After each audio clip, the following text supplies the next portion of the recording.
सबको मेरा नमस्कार। मैं डॉक्टर रमेश जैन, सहायक प्राध्यापक हिंदी विभाग Malabar college of advance studies Vengara. तो आज के हिंदी क्लास में हिंदी भाषा साहित्य के बारे में, विशेषकर हिंदी दलित साहित्य के बारे में कुछ विचार करना चाहता हूँ। देखिए, भाषा मनुष्य की सहचरी है।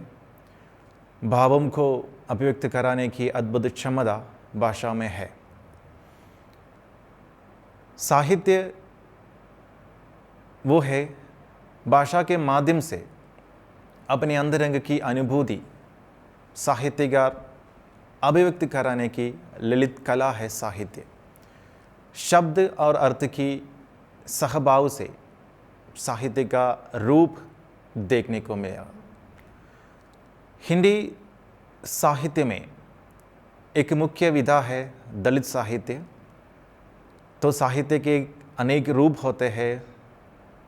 पद्य साहित्य है, गद्य साहित्य है। उनमें गद्य साहित्य के हमारे भाषा साहित्य के एक मुख्य विधा के रूप में आज के इस साहित्य रूप में आते हैं दलित साहित्य। तो दलित साहित्य का आरंभ भारतीय साहित्य के बारे में हम विचार करते समय मराठी भाषा साहित्य में इसका आरंभ हुआ है। तो 1980 के बाद हिंदी भाषा साहित्य में दलित साहित्य का प्रचार बढ़ रहा है। तो आज भी दलित साहित्य का प्रचार और प्रसार जो है दिन प्रतिदिन बढ़ता जा रहा है।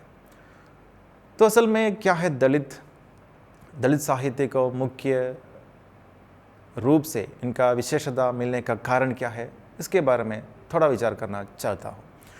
तो देखिए, दलित वो है, वास्तव में संस्कृत शब्द दल से इस शब्द का आरंभ हुआ है। इसका अर्थ है कुचला हुआ या नीच। दलित वो है जिसका दलन एवं दमन समाज के ऊंचे वर्ग के लोग यानी सवर्ण लोग अन्यायपूर्ण तरीके से किया गया है।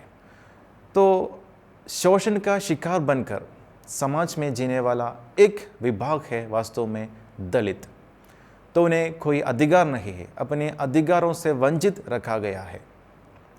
शिक्षा प्राप्त करने का, धन प्राप्त करने का और काम प्राप्त करने का, ये नौकरी प्राप्त करने का किसी भी अधिकार उन्हें नहीं मिल रहा है हमारे समाज में। इसलिए भाषा साहित्य में उनके वास्तविक स्थिति को लोगों तक पहुंचाने के लिए साहित्य रूप में यानी कहानी के माध्यम से, कविता के माध्यम से दलितों के जीवन का चित्रण साहित्यकारों ने किया गया है। तो साहित्य में कई अनेक कहानी, उपन्यास, कविता दलित साहित्यकारों ने किया गया है। तो उनमें यहाँ मैं दलितों के पीड़ा को अभिव्यक्त कराने वाली एक विशिष्ट कहानी शव यात्रा के बारे में विचार करना चाहता हूँ। तो ये ओम प्रकाश वाल्मीकि द्वारा रचा गया एक कहानी है। तो देखिए, दलितों के बारे में, आदिवासियों के बारे में बहुत अधिक रचनाएं हमारे भाषा साहित्य में हुआ है। तो यहाँ जो है, मैंने पहले कहा है कि 1980 के बाद हिंदी भाषा साहित्य में दलित साहित्य का प्रचार प्रसार जो है बढ़ रहा है। तो आज भी उनका रूप साहित्य में देखने को मिल रहा है। तो यहाँ जो है साहित्य में पहले गैर साहित्यकारों ने दलितों के बारे में लिखा गया है और दलित होकर समाज में जीने वाले साहित्यकार भी दलितों के बारे में लिखा गया है। तो उनमें ओम प्रकाश वाल्मीकि एक ऐसा साहित्यकार है, वो एक दलित है। तो इसलिए दलितों की पीड़ा और दलितों के जीवन रीति, समाज में उनका रूप किस तरह है, उसका सही चित्रण उन्होंने किया गया है अपनी रचनाओं के माध्यम से। यहाँ जो है शव यात्रा एक ऐसी कहानी है। तो दलित को शोषण करने वाला लोग जो है समाज के ऊंचे वर्ग के लोग हैं। यहाँ जो है इस कहानी के माध्यम से उन्होंने कहानी के माध्यम से ऐसा कहा है कि दलितों के भीतर ही एक जाति प्रथा का रूप देखने को मिला है। तो देखिए, सवर्ण और अवर्ण जाति के कारण हमारे समाज में जाति व्यवस्था का प्रधान देखने को मिला है। तो कहानियों में, उपन्यासों में, कविताओं में सवर्णों ने शोषण कर रहा है हमेशा ऐसे वर्ग को।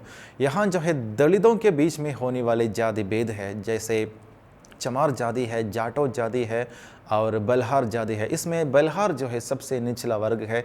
यहाँ जो है बलहार जाति को शोषण कर रहा है, दलितों में ऊंचे वर्ग के रूप में देखने वाला ये चमार जाति।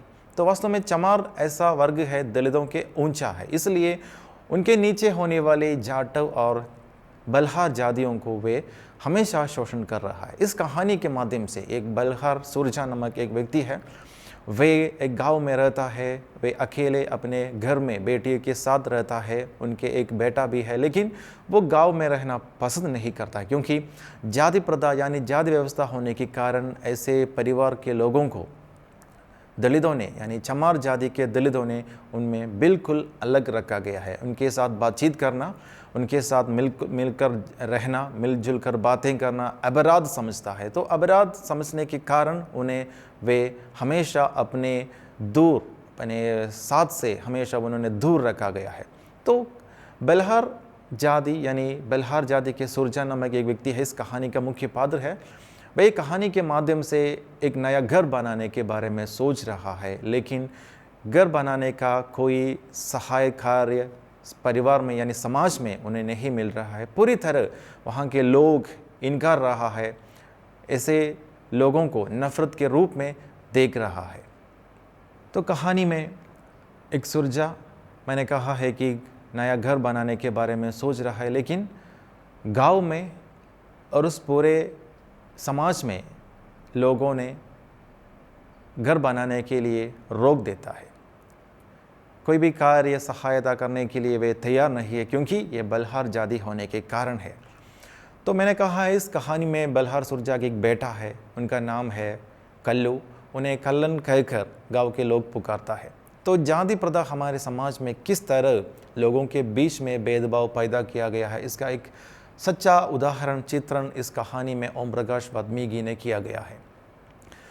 तो कल्लू वास्तव में एक ऐसा व्यक्ति है, अपना गांव में रहना पसंद न करने के कारण वे अपना गांव छोड़कर किसी दूर शहर में दिल्ली में जाकर नौकरी यानी काम करके अब पूरा परिवार के साथ वहाँ रहता है। अपने गांव में आना बिल्कुल वो नफ़रत यानी बिल्कुल पसंद नहीं करता है क्योंकि लोगों के बीच में यानी लोगों ऐसा नफ़रत भरी यानी घृणा भरी दृष्टि से इस व्यक्ति को यानी कल्लू को देख रहा है। इसके कारण वे गांव में आना जाना पसंद नहीं करता है। फिर भी वे हमेशा कभी कभी अपना इस गांव में आता है क्योंकि उनका पिता और उनका बहन उस गांव में रहता है, इसलिए पिता को और बहन को देखने के लिए वह गांव में कभी कभी आता जाता है। तो इस कहानी में एक घटना भी ओम प्रकाश वाल्मीकि ने कहानी के माध्यम से किया गया है। तो यहाँ कल्लू का एक बेटी है सलोनी। तो सलोनी को वास्तव में बुखार होने के कारण, तो मरीज़ होने के कारण वहाँ के डॉक्टर भी इलाज करने के लिए मना कर देता है। तो देखिए यहाँ जाति प्रथा के कारण लोगों के बीच में जाना, उनका इलाज करना और उनके बीच में रहकर बातें करना, उनके साथ मिलजुल कर खाना रहना, ऐसा एक जुर्म के रूप में, अपराध के रूप में वह सोच रहा है। इसलिए देखिए डॉक्टर का काम है कि अपने पास आने वाले, सामने आने वाले किसी भी मरीज़ को ठीक तरह का इलाज कर देना, लेकिन यहाँ जो है बलहार जाति होने के कारण डॉक्टर भी उन्हें इलाज न करने के लिए यानी करना नहीं चाहता है। तो वे हमेशा वहाँ से बाहर जाने के लिए कहा गया है। तो बेटी का बुखार जो है बढ़ाने के कारण कल्लू को अपना बेटी नष्ट हो जाता है, उनका मृत्यु हो चुका है। तो मृत्यु के बाद तो देखिए मैंने कहा है सबसे पहले उस पूरे गांव में ये जाति प्रथा के कारण कई अधिक कठिनाइयाँ समस्याएं झेल कर वे उस समाज में जी रहा है। उन्हें नया घर बनाने के लिए सोचते समय भी वहाँ के लोग उन्हें विरोध कर रहा है। तो यहाँ जो है कहानी में बेटी सलोनी का इलाज ठीक तरह से मिलने के कारण उनका मृत्यु भी हो चुका गया है। तो पूरे परिवार में बहुत बड़ा दुख आता है कि अपना इकलौती बेटी है कल्लू का, वो उनकी बेटी के मृत्यु के कारण बहुत बड़ा दुख झेलता है। तो यहाँ जो है मृत्यु के बाद उनका अंतिम यानी संस्कार करने के लिए वो चाहता है, फिर भी गांव से दूर करना, ऐसा कार्य वो गांव वालों ने किया गया है। तो यहाँ जो है बलहार जाति होने के कारण मृत्यु होने के बाद अंतिम संस्कार करना मना कर दिया गया है। इसके कारण उन्होंने ये बेटी का शव लेकर उस परिवार के लोगों ने, यानी बल्हार सुरजा है, कल्लू की पत्नी है, उनकी बहन है, और ऐसा शव लेकर वे गांव से जा रहा है। तो गांव से जाते समय अपनी कोठरियों में रहकर वहाँ के अन्य दलित लोग जो है ऐसा एक दृश्य देख रहा है। उनके मन में, उनके व्यवहार में पूरा तरह दुख नहीं है।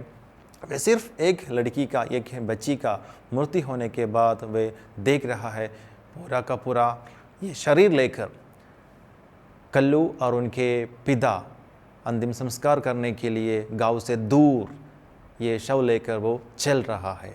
तो उस समय, उसके बाद ही कहानी का अंत होता है। लेकिन यहाँ जो है कहानी में ओम प्रकाश वाल्मीकि ने हमारे समाज में, भारतीय समाज में दलित लोग किस तरह का समस्या हम झेल कर समाज में जी रहा है, उनका एक चित्रण किया गया है। तो कहानी के माध्यम से दलितों के भीतर होने वाले जाति प्रथा का एक सच्चा रूप चित्रण रचनाकार ने किया गया है। हिंदी साहित्य जगत की एक मशहूर कहानी है शव यात्रा।